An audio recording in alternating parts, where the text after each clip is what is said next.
Hello friends, welcome back to our channel. स्वागत है आप सभी का आपके अपने YouTube channel never stop learning पर। तो कैसे हैं आप सभी? आशा करती हूँ दोस्तों सभी बहुत ही बढ़िया होंगे। तो दोस्तों, जैसा कि पिछली वीडियो में हमने डिस्कस किया था मीनिंग ऑफ लर्निंग को, और आज की इस वीडियो में हम डिस्कस करने वाले हैं थॉर्नडाइक्स लॉज ऑफ लर्निंग, यानी कि थॉर्नडाइक ने जो अधिगम के नियम बताए हैं, आज की इस वीडियो में हम उनको डिस्कस करने वाले हैं। और दोस्तों, ये जो लॉज ऑफ लर्निंग है थॉर्नडाइक ने जो बताए हैं, इसके जो क्वेश्चंस हैं वो हमारे CTET, KVS, DSSB and other जो टीचिंग एग्ज़ाम्स होते हैं उनमें पूछा जाता है। हम ये भी कह सकते हैं कि इसका एक क्वेश्चन तो इनमें पूछा, हमारे एग्ज़ाम में पूछा ही जाता है। इसीलिए टॉपिक जो है वो one of the most important topic हो जाता है एग्ज़ाम के पॉइंट ऑफ व्यू से। तो चलिए बिना किसी देरी के शुरू करते हैं अपने आज के इस टॉपिक को। तो दोस्तों, बात करें लॉज ऑफ लर्निंग की, तो थॉर्नडाइक ने दो प्रकार के नियम बताए हैं।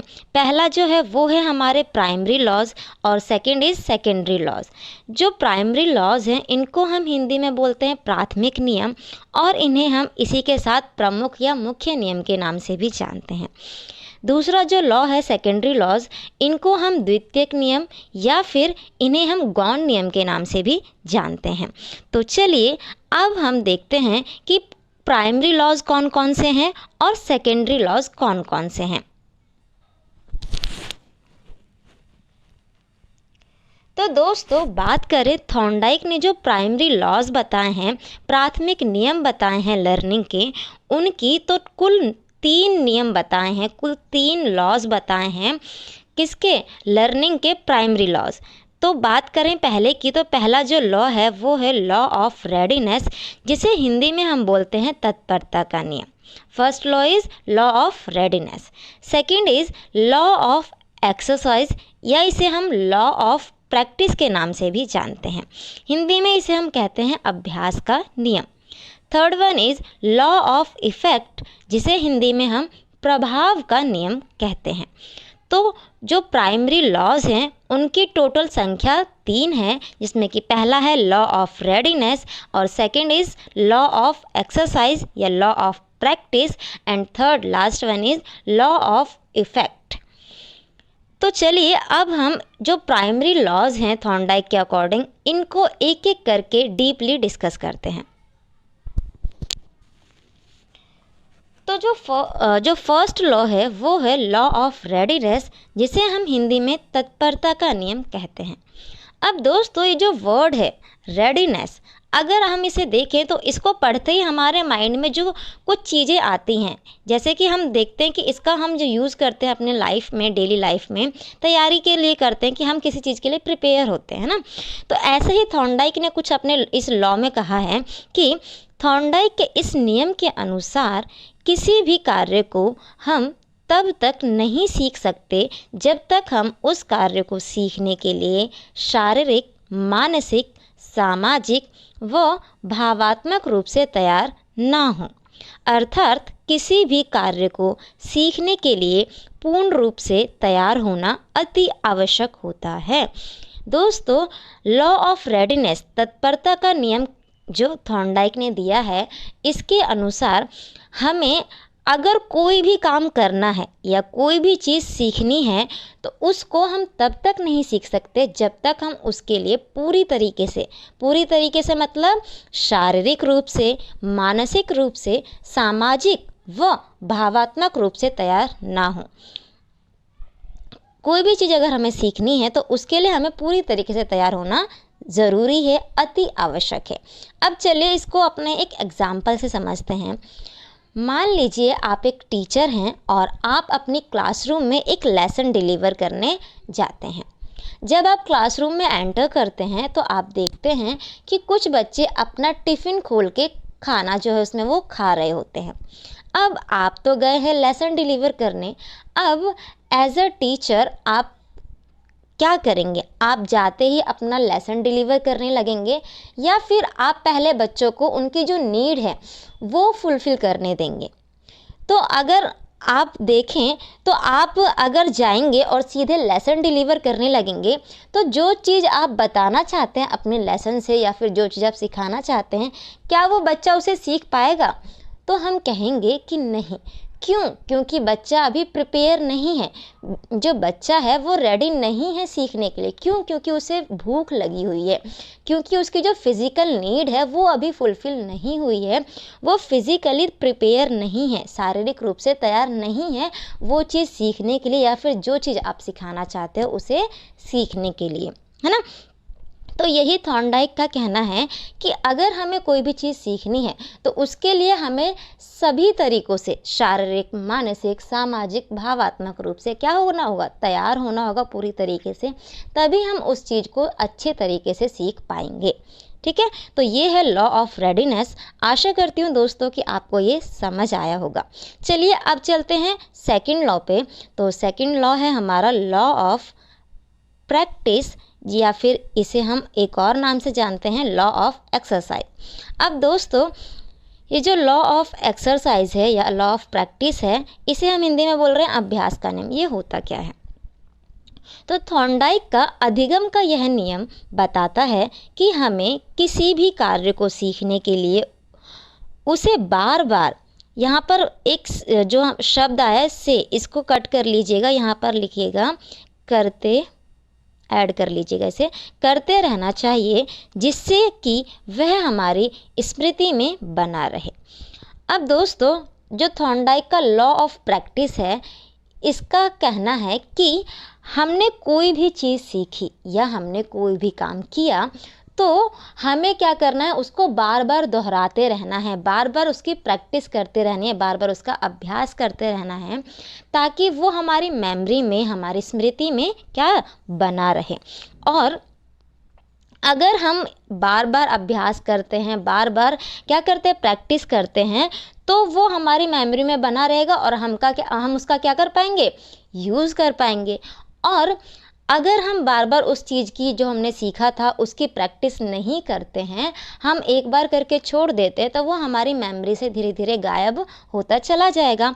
और जब वो चीज़ हमारे मेमोरी में ही नहीं है तो क्या हम उसका यूज़ कर पाएंगे? नहीं कर पाएंगे। तो दोस्तों जो थॉर्नडाइक है, उन्होंने ये जो लॉ ऑफ प्रैक्टिस है ना, इसको दो सब पार्ट्स में डिवाइड कर दिया है। एक तो है law of use and second is law of disuse. अब हमने कहा कि अगर हम किसी चीज़ की बार बार प्रैक्टिस करते रहते हैं, बार बार अभ्यास करते रहते हैं, तो वो हमारी मेमोरी में बना रहता है, हमारी स्मृति में बना रहता है। तो जब हमारी स्मृति में है तो जब हमें उसकी नीड होगी तो हम उसका क्या कर पाएंगे? यूज़। तो वही है लॉ ऑफ यूज़ कि जब हम बार बार प्रैक्टिस कर रहे हैं तो वो हमारी मेमोरी में है और जब हमें उसकी नीड होगी तो हम उसे क्या कर पाएंगे? यूज़ कर पाएंगे। तो यही है लॉ ऑफ यूज़, यानी कि उपयोग का नियम। और जब हम बार बार प्रैक्टिस नहीं करेंगे, बार बार उसका अभ्यास नहीं करेंगे, तो वो हमारे जो मेमोरी है उससे धीरे धीरे क्या होगा? गायब होता चला जाएगा। और जब वो चीज़ जो हमने सीखी थी वो हमें याद ही नहीं है तो क्या हम उसका यूज़ कर पाएंगे? नहीं कर पाएंगे। यानी कि वो क्या हो गया? वो हो गया लॉ ऑफ डिसयूज़, कि हमने जो चीज़ सीखी थी उसका हम यूज़ नहीं कर पा रहे। रीज़न क्या है? क्या हमने उसकी प्रैक्टिस नहीं की। ठीक है, तो ये है अनुपयोग का नियम। तो जो लॉ ऑफ प्रैक्टिस है उसके दो सब पार्ट्स किए हैं, law of use and second one is law of disuse. अब इसका एक एग्जांपल ले लेते हैं। हम सभी जानते हैं कि हम सभी जब मैथ्स करते हैं तो उसके लिए हमें स्क्वायर रूट, क्यूब रूट इनकी ज़रूरत होती है। और जब हम स्क्वायर रूट, क्यूब रूट की बार बार प्रैक्टिस करते हैं तो वो हमारी मेमोरी में आ जाता है ना, याद रहती है हमें वो चीज़ें। फिर हमें बार बार उसे क्या करते रहते हैं, तो हमें उसे उस टाइम जब हम किसी प्रॉब्लम को सॉल्व कर रहे हो तो उस टाइम वो चीज़ कैलकुलेट करके अलग से निकालने की ज़रूरत नहीं होती है ना। मान लीजिए हमने क्यूब रूट और जो स्क्वायर रूट है उसको बार बार प्रैक्टिस की, अब वो चीज़ें हमें याद हो गई है ना। अब जब भी मैं कोई क्वेश्चन सॉल्व करूँगी तो जब मुझे स्क्वायर रूट या क्यूब रूट की नीड पड़ेगी तो मैं क्या करूँगी? तुरंत उसका यूज़ कर लूँगी। यानी कि लॉ ऑफ यूज़ वहाँ पे लगा, मैंने उसका यूज़ कर लिया तुरंत उस प्रॉब्लम को सॉल्व करने के लिए। वहीं अगर मुझे स्क्वायर रूट, क्यूब रूट मैंने पहले करा था उसको तैयार, लेकिन अब मुझे वो चीज़ याद ही नहीं है तो मैं उसका यूज़ ही नहीं कर पा रही प्रॉब्लम सॉल्विंग में, तो वो क्या हो गया? लॉ ऑफ डिसयूज़ हो गया। ठीक है, तो आशा करती हूँ दोस्तों कि आपको ये समझ आया होगा। तो चलिए अब हम चलते हैं अगले लॉ पे, और अगला लॉ है लॉ ऑफ इफेक्ट, जिसे हम हिंदी में बोलते हैं प्रभाव का नियम। अब दोस्तों थॉर्नडाइक का जो ये लॉ ऑफ इफेक्ट है, इसका क्या कहना है, चलिए इसे देखते हैं। तो थॉर्नडाइक का प्रभाव का नियम बताता है कि जब हम कोई काम करते हैं और उसका परिणाम सकारात्मक होता है और हमें उस काम से संतुष्टि मिलती है, तब हम उस काम को बार बार करते हैं। और यदि उस काम का परिणाम नकारात्मक होता है और हमें उस काम को करने से संतुष्टि नहीं मिलती है, तो हम उस काम को दोबारा नहीं करते हैं। अब समझिए कि जब भी हम कोई काम करते हैं या कुछ भी सीख रहे होते हैं, तो उस टाइम पे हमारे ऊपर जो इम्पैक्ट पड़ता है, इफ़ेक्ट पड़ता है, वो दो तरीके से पड़ता है ना। फर्स्ट जो हम बोलते हैं वो होता है positive, second one is negative. Positive और नेगेटिव इम्पैक्ट पड़ता है, इफ़ेक्ट पड़ता है, प्रभाव पड़ता है किसी भी काम का, है ना। अब आपने कोई काम किया और उसका प्रभाव कैसा पड़ा, पॉजिटिव पड़ा, ठीक है, सकारात्मक पड़ा, अच्छा प्रभाव पड़ा, तो आप क्या करोगे, उस काम को क्या करोगे, बार बार करोगे, जाहिर सी बात है। और कोई ऐसा काम किया जिससे कि उसका प्रभाव जो है वो आप पर नकारात्मक पड़ा, नेगेटिव पड़ा, अच्छा नहीं पड़ा, तो आप क्या करोगे, उसको दोहराओगे, तो आप उसको नहीं दोहराओगे। जाहिर सी बात है कि अगर अच्छा रिजल्ट नहीं आ रहा है, अच्छा परिणाम नहीं आ रहा है, तो हम उसे नहीं करते दोबारा। तो यही है लॉ ऑफ इफ़ेक्ट कि जब किसी भी काम को करने से अच्छा प्रभाव पड़ता है तो हम उसे बार बार दोहराते हैं, और जब नकारात्मक या बुरा प्रभाव पड़ता है तो हम उसे रोक देते हैं वहीं पर, उसे दोबारा नहीं करते हैं। तो दोस्तों ये था लॉ ऑफ इफ़ेक्ट यानी कि प्रभाव का नियम। अब चलिए इसका एक एग्जाम्पल ले लेते हैं। तो दोस्तों एक स्टूडेंट है, ठीक है, एक स्टूडेंट है और उसका कल एक एग्ज़ाम है, ठीक है। अब उसने इससे पहले अपने एग्ज़ाम की उतनी अच्छी प्रिपरेशन नहीं की, उसके पास आज का टाइम है, यानी कि बहुत कम टाइम है। तो वो क्या करता है, वो यूट्यूब खोलता है और वहाँ से पढ़ना शुरू करता है अपने पेपर के लिए। और अगले दिन वो पेपर देने जाता है, और जब उसका पेपर हो जाता है, उसके बाद उसका जब रिज़ल्ट आता है तो उसका रिज़ल्ट पॉजिटिव आता है, यानी कि वो पास हो गया होता है उस एग्ज़ाम में। अब जब पॉजिटिव रिज़ल्ट आया तो उसको क्या मिला, सेटिस्फैक्शन मिला, संतुष्टि मिली। और जब उसे संतुष्टि मिली तो वो अब उसने क्या सोचा कि अब जब भी उसके पास कम टाइम होगा तो वो क्या करेगा, यूट्यूब से पढ़ेगा, ठीक है। अब वो क्या करता है, जब भी उसके पास कोई पेपर होता है और कम टाइम होता है तो वो यूट्यूब से पढ़ता है और एग्ज़ाम देने जाता है। तो जब पॉजिटिव इम्पैक्ट पड़ा तो उसने क्या करा, उस चीज़ को रिपीट करना शुरू करा। अब मान लीजिए अगर इसका पेपर अच्छा नहीं जाता, नेगेटिव रिज़ल्ट आता, तो क्या ये दोबारा यूट्यूब से पढ़ाई करता या यूट्यूब से पढ़कर पेपर देने जाता? तो हम कह सकते हैं कि ज़्यादा केसेस में वो नहीं पढ़ता, है ना। वो फिर सेल्फ स्टडी करता और ज़्यादा जब टाइम होता तो तभी से स्टडी शुरू कर देता। तो ये है लॉ ऑफ इफ़ेक्ट। आशा करती हूँ दोस्तों कि ये आपको समझ आया होगा। तो अभी हमने डिस्कस किए 3 primary laws of learning according to Thorndike, जो कि बताए गए हैं। तो अब हम चलते हैं सेकेंडरी लॉज पर। तो सेकेंडरी लॉज की जब हम बात करते हैं तो इसकी जो संख्या है, कुल संख्या जो थॉर्नडाइक ने बताई है वो है 5, ठीक है। चलिए एक एक करके इनको देख लेते हैं कौन कौन से सेकेंडरी लॉज ऑफ लर्निंग बताए गए हैं थॉर्नडाइक के अकॉर्डिंग। तो first one is law of multiple response, Hindi में बहु प्रतिक्रिया का नियम। Second one is law of set और एटीट्यूड, हिंदी में मानसिक अभिवृत्ति का नियम। Third one is law of partial activity, Hindi में आंशिक गतिविधि का नियम। Fourth one is law of similarity या लॉ ऑफ एसिमिलेशन, जिसे हिंदी में हम कहते हैं समानता का नियम। Fifth last one is law of associative shifting, यानी कि सहचर्य स्थानांतरण का नियम। तो दोस्तों ये 5 सेकेंडरी लॉज ऑफ लर्निंग है थॉर्नडाइक के अकॉर्डिंग। अब चलिए एक एक करके इनको हम डीपली डिस्कस करते हैं। तो फर्स्ट जो लॉ है सेकेंडरी लॉ वो है लॉ ऑफ मल्टीपल रेस्पॉन्स। अब मल्टीपल रेस्पॉन्स लॉ जो है बहु प्रतिक्रिया का नियम वो है क्या? तो थॉर्नडाइक के इस नियम के अनुसार किसी भी लक्ष्य को प्राप्त करने के लिए हमें एक बार प्रयास करने के बाद निराश होने के बजाय लगातार प्रतिक्रिया करते रहना चाहिए। दोस्तों, लॉ ऑफ मल्टीपल रेस्पॉन्स के द्वारा जो थॉर्नडाइक है उनका कहना है कि जब भी हम कुछ सीख रहे होते हैं ना, तो हमें एक बार प्रयास करने के बाद अगर सफलता नहीं मिलती है तो हमें निराश या हताश नहीं होना चाहिए, बल्कि हमें बहु प्रतिक्रिया देनी चाहिए, यानी बार बार रेस्पॉन्स करना चाहिए, बार बार प्रयास करना चाहिए जब तक कि हम उस लक्ष्य को प्राप्त ना कर लें, है ना। अब दोस्तों, हम अपने डेली लाइफ में भी देखते हैं, रियल लाइफ में हम अगर बात करें तो ऐसा होता है कि मान लीजिए हमने कोई एग्ज़ाम दिया और अगर उसका रिज़ल्ट अच्छा नहीं आता है, हमारे फेवर में नहीं आता है, तो हम क्या हो जाते हैं, निराश हो जाते हैं, हताश हो जाते हैं और नेगेटिव सोचने लगते हैं ना। बट हमें क्या करना है, हताश या निराश नहीं होना है। हमें क्या करना है, लगातार प्रयत्न करना है, लगातार प्रयास करना है, लगातार प्रतिक्रिया देनी है, जिससे कि हम उस लक्ष्य को प्राप्त कर सकें। ठीक है, तो यही है लॉ ऑफ मल्टीपल रेस्पॉन्स। और दोस्तों, ये जो लॉ ऑफ मल्टीपल रेस्पॉन्स है ना, ये जो थॉर्नडाइक ने अपने थियोरी में एक्सपेरिमेंट किया था ना कैट पर, उससे रिलेटेड है। अगर आप इनकी थियोरी देखेंगे, अब हम थियोरीज़ को ही डिस्कस करेंगे अगली वीडियोस में, तो आप देखेंगे उनमें कि इनके जो एक्सपेरिमेंट था उसमें इन्होंने जो इनकी कैट थी उसमें कैट ने क्या करा था, मल्टीपल रेस्पॉन्स किया था।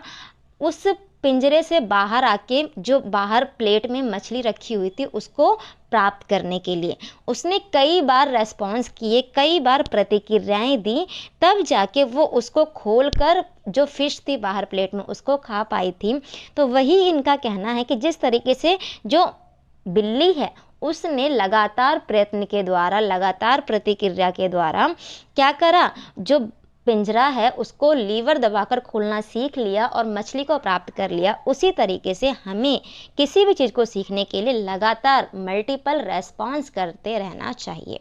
ठीक है, तो आशा करती हूँ दोस्तों कि आपको समझ आया होगा। चलिए अब चलते हैं सेकेंडरी लॉ के दूसरा जो लॉ है उस पर। तो दूसरा जो लॉ है वो है लॉ ऑफ सेट और एटीट्यूड, यानी कि मानसिक अभिवृत्ति का नियम। अब ये नियम क्या कहता है, तो ये नियम कहता है, यहाँ पर दोस्तों यह को कट कर लीजिएगा, यहाँ पर इस आ जाएगा।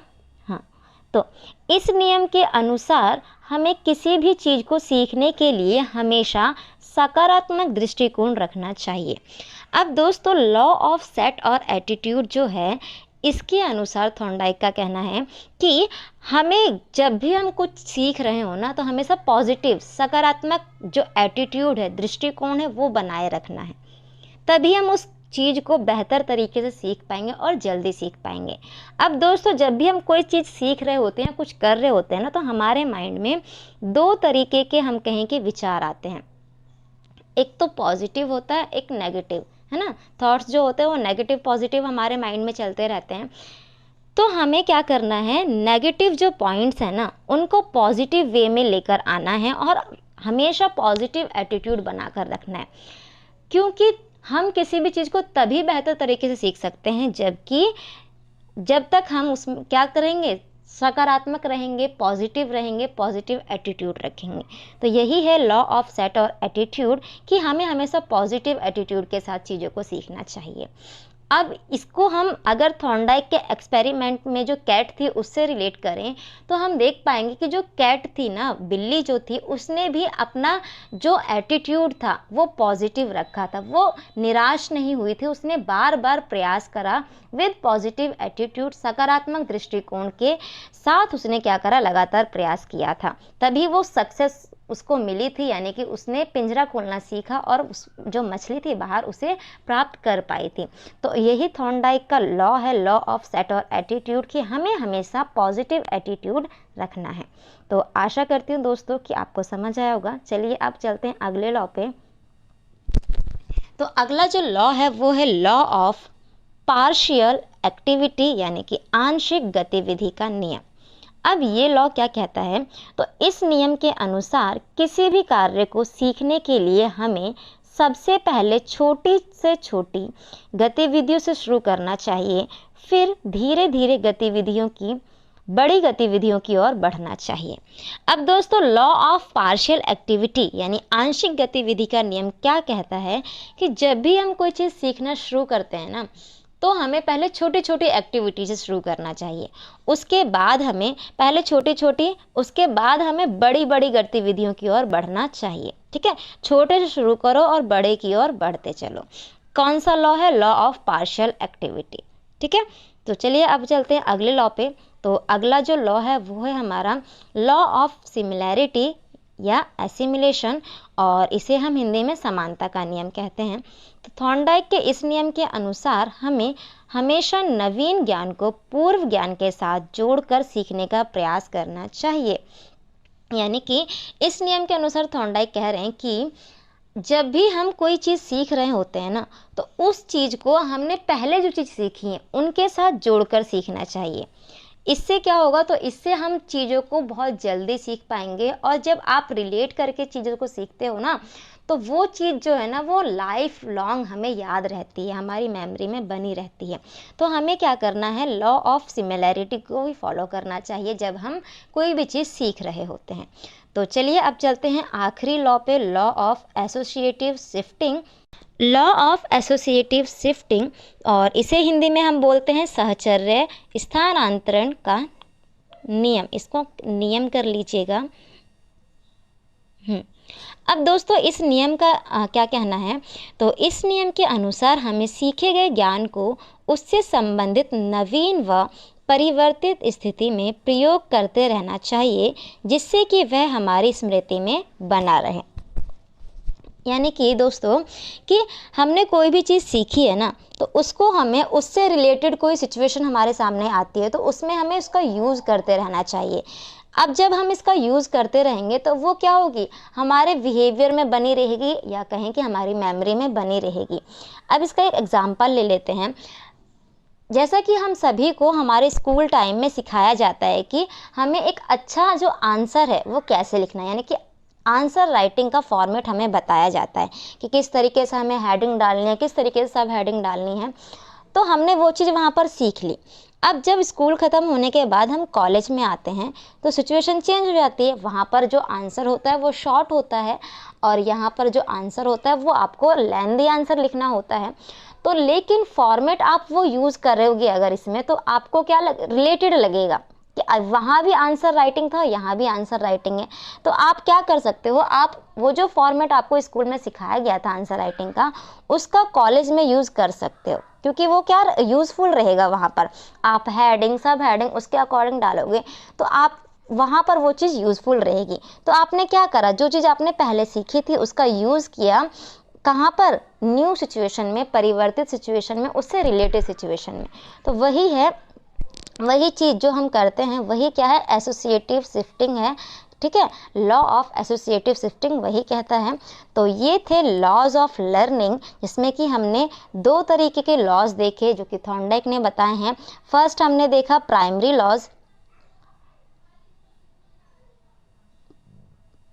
फर्स्ट हमने देखा प्राइमरी लॉज, जिसके जो संख्या थी वो थी 3, और जिसमें पहला था लॉ ऑफ रेडीनेस, और second is law of exercise, या इसे हम लॉ ऑफ प्रैक्टिस भी कहते हैं, और third is law of effect यानी कि प्रभाव का नियम। तो ये 3 मेन जो लॉज हैं, प्राइमरी जो लॉज हैं, उनको हमने डिस्कस किया। फिर हमने देखा सेकेंडरी लॉज को, जिनकी जो कुल संख्या है वो हमने देखी 5 जो लॉ बताए हैं सेकेंडरी, जिनमें कि हमने पहले देखा लॉ ऑफ मल्टीपल रेस्पॉन्स, फिर हमने देखा law of set of attitude, फिर हमने देखा लॉ ऑफ पार्शियल एक्टिविटी, फिर law of similarity and assimilation, and फिर लास्ट हमने देखा लॉ ऑफ एसोसिएटिव शिफ्टिंग। तो ये थे दोस्तों लॉज ऑफ लर्निंग जो कि थॉर्नडाइक ने बताए और हमारे एग्ज़ाम में पूछे जाते हैं। अब दोस्तों जो क्वेश्चंस आते हैं ना, वो जो क्वेश्चंस आते हैं वो हमारे प्राइमरी लॉज से पूछे जाते हैं मोस्टली क्वेश्चन। आपको लॉज दे दिए जाते हैं थॉर्नडाइक के और पूछा जाता है कि बताइए इनमें से कौन सा एक जो है वो प्राइमरी लॉ है। इसी तरीके से आपको बहुत सारे ऑप्शंस दे दिए जाते हैं और उनमें से पूछा जाता है कि बताइए इनमें से कौन सा एक थॉर्नडाइक का लॉ है लर्निंग का। इसी तरीके से आपको दे दिए जाते हैं, मिक्स करके भी दे दिए जाते हैं क्वेश्चन ऑप्शन में, कि आपको कुछ सेकेंडरी लॉज दे दिए जाएंगे, कुछ प्राइमरी लॉज दे दिए जाएंगे और कुछ और वर्ड्स दे दिए जाते हैं और पूछा जाता है कि बताइए इनमें से कौन सा थॉर्नडाइक के लर्निंग के लॉ नहीं है। तो इस तरीके के क्वेश्चन आपके एग्जाम में पूछे जाते हैं। तो ये जो टॉपिक है वो इम्पोर्टेंट है क्योंकि इससे क्वेश्चन भर भर के पूछे जाते हैं, तो इसे आप याद रखिएगा। तो आज की इस वीडियो में इतना ही और मिलते हैं आपसे कल एक नए, तब तक के लिए थैंक यू दोस्तों। और अगर आपको ये वीडियो अच्छा लगा हो तो प्लीज़ इसे लाइक करें, अपने दोस्तों के साथ शेयर करें और अभी तक आपने हमारा चैनल सब्सक्राइब नहीं किया है तो प्लीज़ इसे सब्सक्राइब करें। तो मिलते हैं आपसे कल, तब तक के लिए थैंक यू दोस्तों।